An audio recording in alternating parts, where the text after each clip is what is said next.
तो चलिए बिना किसी देरी के आज के इस एक्सप्लेनर की शुरुआत करते हैं। आज हम स्रोतों के आधार पर मुगल साम्राज्य के उदय से लेकर उसके पतन तक की पूरी कहानी पर बात करेंगे। बाबर से लेकर बहादुर शाह जफर तक का ये सफर कोई छोटी मोटी घटना नहीं थी।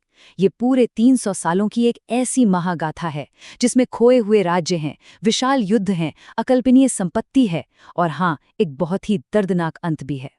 तो आइए सीधे इस कहानी में चलते हैं। तो कहानी शुरू होती है 1526 के आसपास। जरा सोचिए, काबुल में एक ऐसा योद्धा बैठा है जिसने अपना ही घर, अपना समरकंद खो दिया है। ज़हीरुद्दीन मोहम्मद बाबर।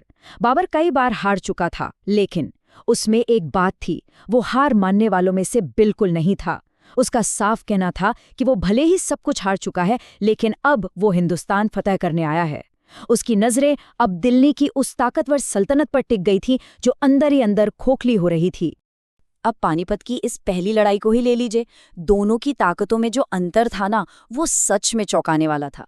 मतलब एक तरफ इब्राहिम लोदी की विशाल सेना थी जिसमें हाथी और हजारों सैनिक थे, लेकिन उनके खुद के दरबार में साजिशों का खेल चल रहा था। और दूसरी तरफ था बाबर। उसकी सेना काफी छोटी थी, लेकिन उसकी रणनीति एकदम सटीक थी। और सबसे बड़ी बात, उसके पास वो घातक तोपें थीं जिनका लोधी की सेना के पास कोई जवाब नहीं था। बस इसी अनुशासन और तोपखाने ने लोधी की अव्यवस्थित सेना को पूरी तरह कुचल कर रख दिया। भाग 1, बाबर का संघर्ष और एक नए साम्राज्य को सुरक्षित करना। दिल्ली जीतना तो बस पहला कदम था। असली चुनौती तो खानवा के युद्ध में राजपुताना के योद्धा राणा सांगा से मिलने वाली थी। अब मुगल साम्राज्य के इन शुरुआती सालों के उतार चढ़ाव देखिए। 1530 में बाबर की मृत्यु के बाद सत्ता उसके बेटे हुमायूं के हाथ में आई, लेकिन शेर शाह सूरी जैसे चालाक रणनीतिकार ने उसे ऐसा हराया कि दिल्ली का बादशाह दर दर भटकने को मजबूर हो गया। सच में हुमायूं ने अपना सब कुछ खो दिया था, लेकिन कहानी यहाँ खत्म नहीं होती। फारसियों की मदद से 1555 में उसने फिर से एक चमत्कारिक वापसी की और दिल्ली की गद्दी वापस ले ली।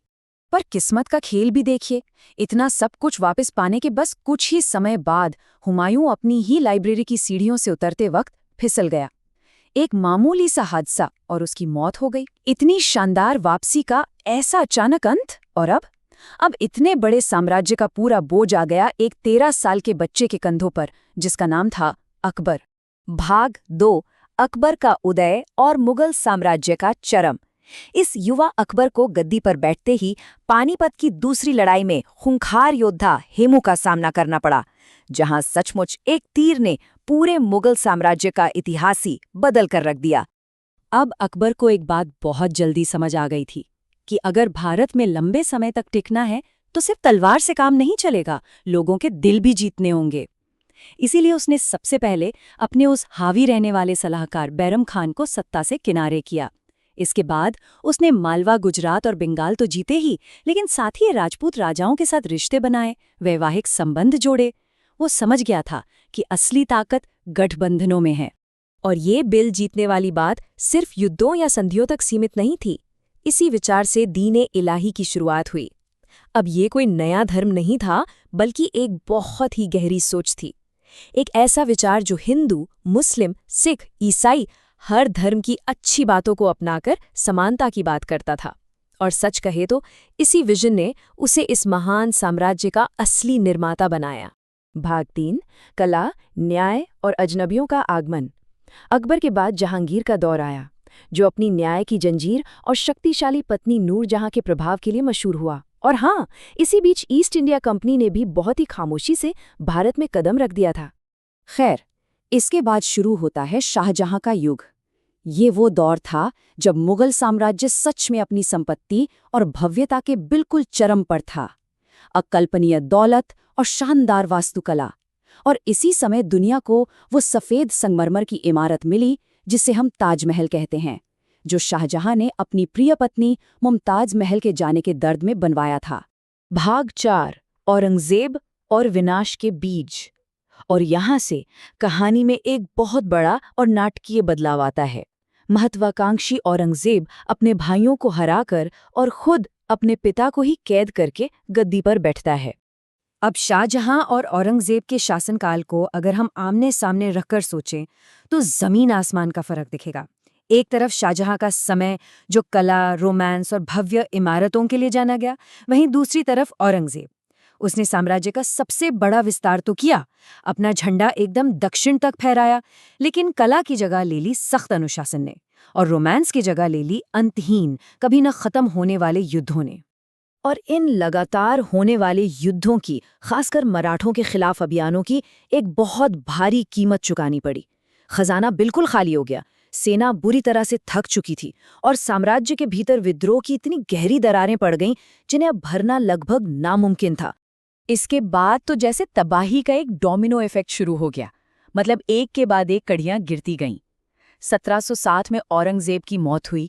1739 में नादिर शाह ने आकर दिल्ली को बुरी तरह लूटा, मयूर सिंहासन भी अपने साथ ले गया। और फिर 1757 में प्लासी की लड़ाई जीतने के बाद ईस्ट इंडिया कंपनी मुगलों को हटाकर असली ताकत बनने लगी। अब मुगल बस नाम के ही शासक रह गए थे। भाग 5, 1857 का विद्रोह, इस कहानी का वो दुखद अंतिम अध्याय। अब सत्ता बहादुर शाह जफर के पास थी, एक ऐसा बादशाह जिसका रुतबा तो बहुत बड़ा था, लेकिन हुकूमत केवल लाल किले की दीवारों तक सिमट कर रह गई थी। और तभी 1857 में एक गजब का उबाल आया। सिपाहियों के गुस्से ने उस विद्रोह का रूप ले लिया जिसे आज़ादी की पहली पुकार कहा जाता है, विरोध की एक आखिरी चिंगारी। और मजे की बात देखिए, इस क्रांति का चेहरा किसे बनाया गया?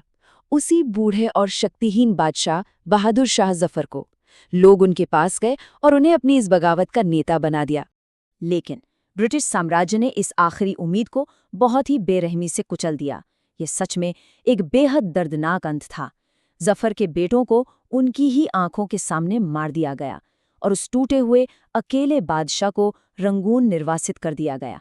और इसी के साथ बाबर से शुरू हुए उस 300 साल पुराने राजवंश का पूरी तरह से अंत हो गया। सब खत्म। दौलत, कला, जंग और पतन की इस 300 साल लंबी कहानी को समझना वाकई एक कमाल का अनुभव है। लेकिन ये सब अंत में हमें एक बहुत ही गहरे सवाल के साथ छूट जाता है। क्या मुगल साम्राज्य सिर्फ एक राजवंश का शासन था, या फिर ये इस पूरे क्षेत्र के इतिहास का सबसे बड़ा और निर्णायक मोड़ था? आप खुद सोचिएगा। खैर, आज के इस एक्सप्लेनर में बस इतना ही। ऐसे ही और दिलचस्प ऐतिहासिक विश्लेषणों के लिए हमारे साथ बने रहें।